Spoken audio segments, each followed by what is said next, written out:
This will be fielded at the 8. And it's a pretty good return here as he'll get it up to the 29-yard line.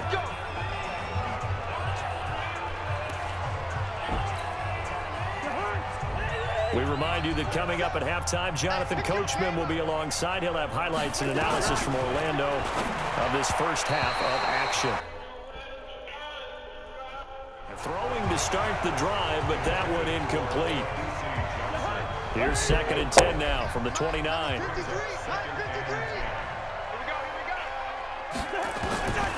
Cousins to throw it. And the pressure too much that time as Cousins goes down. Brandon, if I'm an offensive coordinator and I see an all-out rush like that, I file it away because I'm going to use their aggressiveness against them as this game goes on. I'm going to hit them with a screen soon. 3rd down, Dalvin Cook. It's a gain of just 3, and the offense likely going to yield to the punting unit here on 4th down.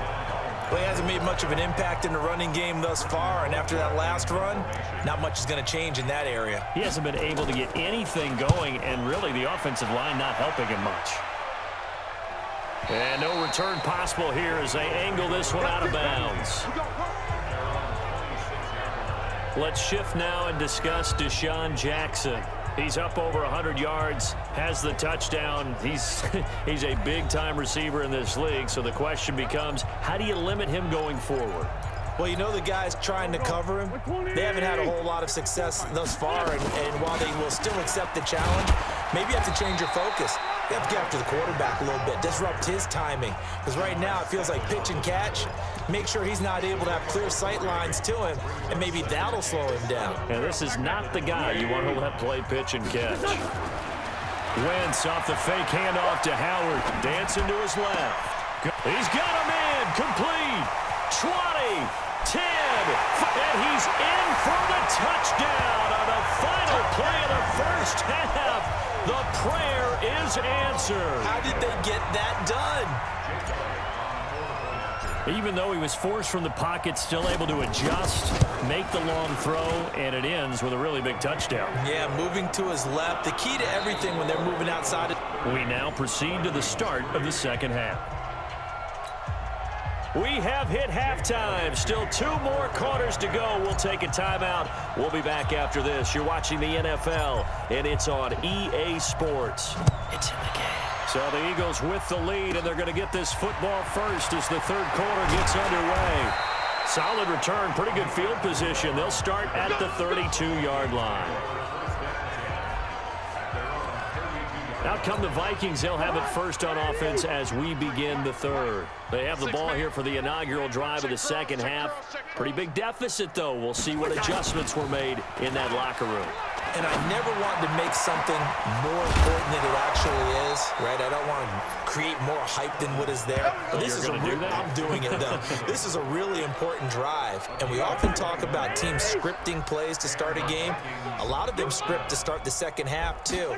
And they're scripting something that they expect to get them into the end zone and back into this game. We'll see if that script is a good one for him. And he is tackled inside the 40, not quite to the 35.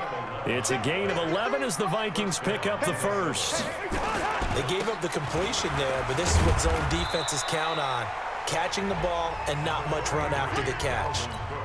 And they're going to get him behind the line yet again as his nightmare afternoon continues.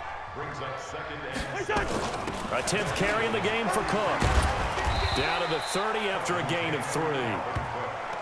Tough first half for him, unable to put up the numbers he's used to producing. But with a guy like him, you and I both know it just takes a couple of explosive touches for him to make an impact on this game and on the stat sheet as well. This is Johnson. He's got it. And he has another first down as they'll get the ball down to the Eagles' 20-yard line. I don't know what they talked about at halftime. Whatever it was, it worked. They looked like a different team here in the 3rd quarter. Yeah, I doubt that there were very many trash cans that got kicked over that type of a speech. I think what they did was they analyzed what worked in the first half, what didn't, and figured out a better game plan. And he will be brought down at about the 6-yard line. Back-to-back nice gains. That one for 14 yards and another first.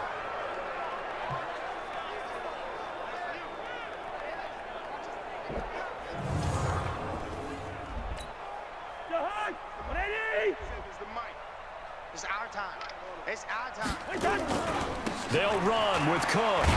And he'll be stopped up after only a couple of yards as he gets it down to the 5. And the ball smacked down on the 5-yard line. Here's 2nd and goal. To throw his Cousins. And Rudolph has got it.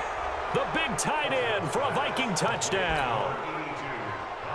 A 5-yard touchdown catch. And the Vikings are able to cut into that deficit. And he is a reliable target. They like to get him involved. They got him involved there for the score. And they should. He's a very good player. Remember, they can use him in certain positions, so many different spots, and he usually comes through for them. This fielded at the 2. And nice work on the return as they'll start their drive just past the 30-yard line.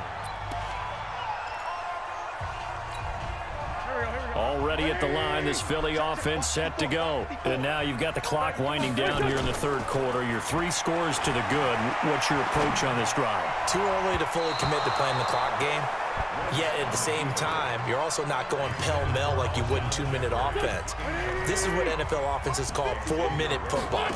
Take the clock out of the game a little bit, wind it down, but at the same time, keep advancing the ball. And the defense loses him. It's complete.